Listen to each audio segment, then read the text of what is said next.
Today I want to find out which drugstore makeup brand makes the better mini eyeshadow palette, Wet n Wild or e.l.f. So I'm going to be comparing the new Wet n Wild Color Icon 5-pan palette with the new e.l.f. bite-sized palette. I have the shades Walking on Eggshells, which is a staple for Wet n Wild. This used to come in a trio, they updated it to a quad, and now it's part of their new 5-pan collection. And then in the e.l.f. palette, I have Cream and Sugar. We will get into that, but first, if you're new here, hi, my name is Miranda.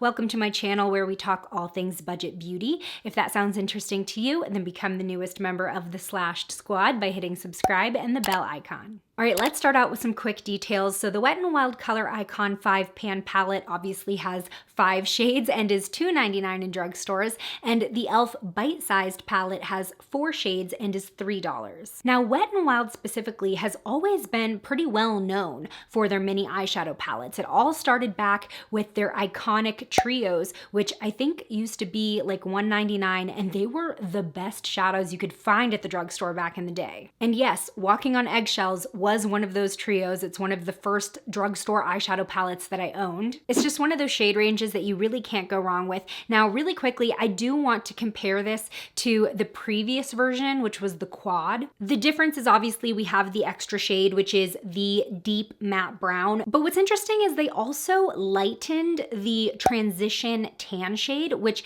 actually isn't all that helpful for my skin tone because now in the new 5-pan palette, the tan almost matches my skin tone. Okay, back to the comparison between Wet n Wild and e.l.f. I am going to be applying them side by side to my eyes, but I wanted to swatch them first. First up, I'm going to be swatching the e.l.f. bite-sized palette. Again, this is called Cream and Sugar. We have 2 mattes, the light sort of beigey peach shade and the dark brown, and then 2 shimmery shades in the middle, a champagne and a bronze. I was honestly pretty surprised just swatching these with my fingers. I haven't used them with a brush yet, but just compared to other e.l.f. eyeshadow palettes I own, including their larger ones, I feel like I like this formula the best out of any eyeshadow that I've tried from the brand. Okay, moving on to swatching the Wet n Wild palette. Like I said, these apply just as I expected from the Wet n Wild mini palettes, but compared to the e.l.f. palette, I feel like the e.l.f. shadows were slightly creamier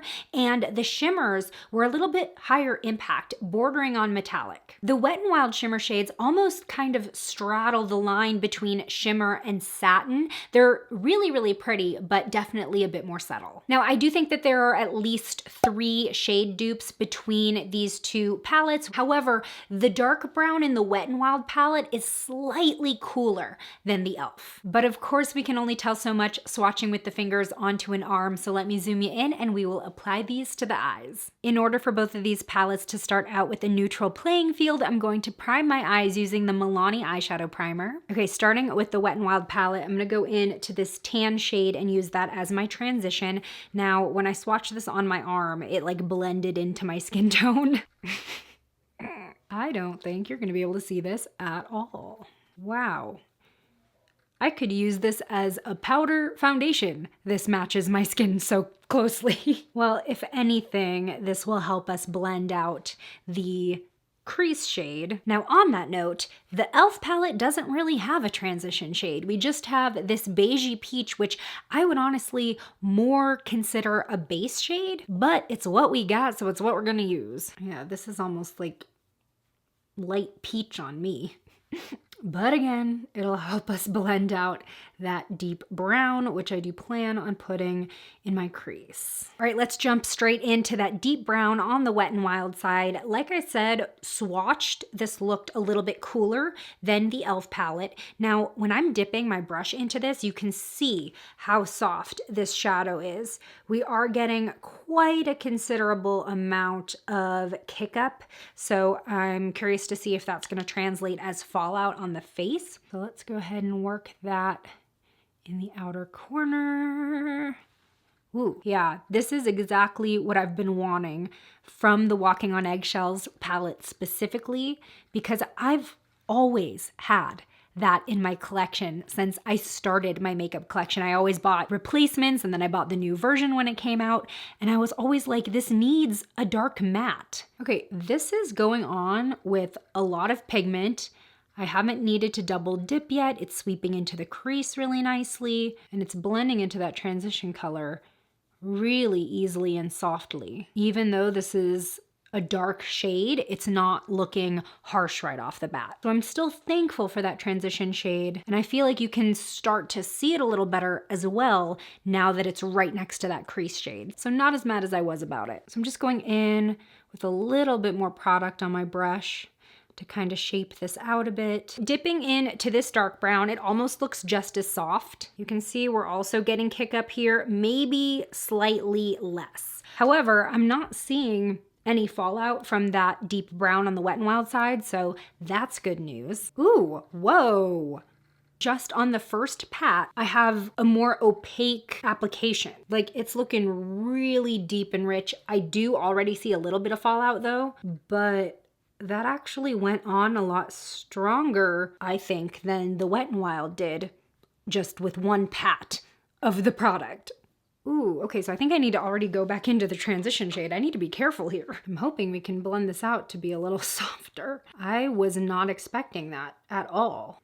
Ooh, okay. This is definitely a little harder to blend out, but it was so much more pigmented. Like, I don't think a double dipping is in order at all for this side. If anything, I just kind of want to drag the product that I had in my outer corner and see if I can sweep it into the crease without adding more. Yeah, this is gonna take a little bit of extra time to blend out. Okay, I think that's as good as we're gonna get. It was definitely a chore to blend out the e.l.f. side. I would suggest going in a little bit lighter handed, building up the pigment, and that would probably help that situation. Also, interestingly enough, even though swatched side by side, the e.l.f. dark brown looked warmer than the Wet n Wild. On the eye and paired with the transition shade, the Wet n Wild side is pulling a bit warmer at this point. All right, back in the Wet n Wild palette, I'm gonna go into this bronze shade. This is a shimmer. It's funny that this was the deepest shade in the previous version of Walking on Eggshells palette, and I consider it like a lid shade. So I'm gonna put that the center of my lid. Oh, so beautiful. It's gonna take that outer corner shade and blend the edge a bit. Really, really pretty bronze look we've got going on here so far. All right, gonna go into the shade in the e.l.f. palette that I think looks almost exactly the same, at least when swatched side by side. Let's see if it translates the same on the eye. Oh my gosh. Holy cow. Yeah, this definitely borders on metallic here. Interesting, because they really did swatch so similarly on the arm, but now being like packed on with a brush, the difference is very clear. Okay, let's blend that into the outer corner and crease. Ooh, okay. Now as I'm blending this out, I'm having mixed feelings again. This is so weird because I really do prefer how glowy the lid shade looks on the e.l.f. side.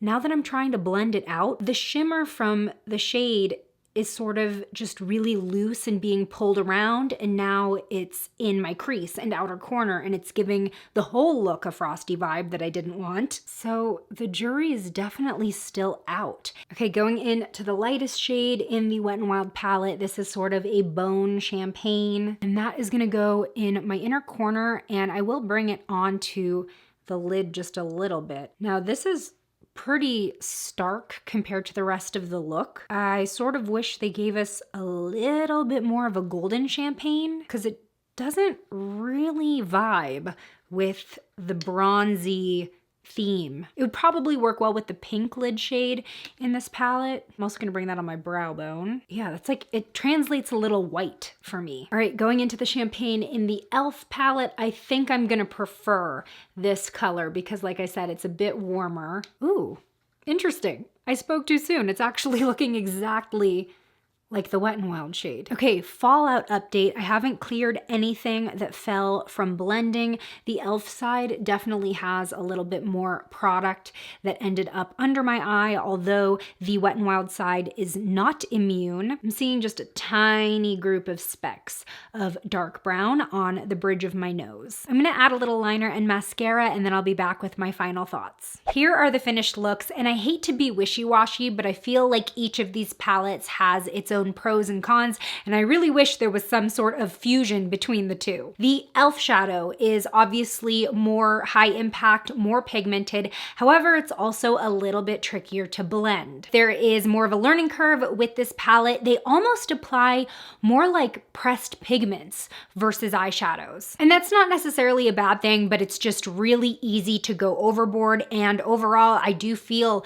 like the e.l.f. side looks a little messy. But I do like the strength of the shimmer finish on the e.l.f. shadow versus the Wet n Wild shadow. One other thing that I think made blending a little bit difficult is the stark difference between the mattes in this palette. They gave us the really, really dark matte brown and then this really light peachy matte, and I don't think they work well together. So regardless of if I applied this a little heavier handed than I should have, that still would have been a pain point for me. Now with the Wet n Wild side, obviously the shimmer is not as intense, especially when you're looking at it side by side, and I really would have liked maybe a little bit more of a metallic pop, but overall I think that this eye looks a lot neater and more cohesive. And in general, I feel like the shades in the Wet n Wild palette work better together. They blend into each other seamlessly. So if I had to choose which of these palettes is the better option, considering that they are 1 cent apart,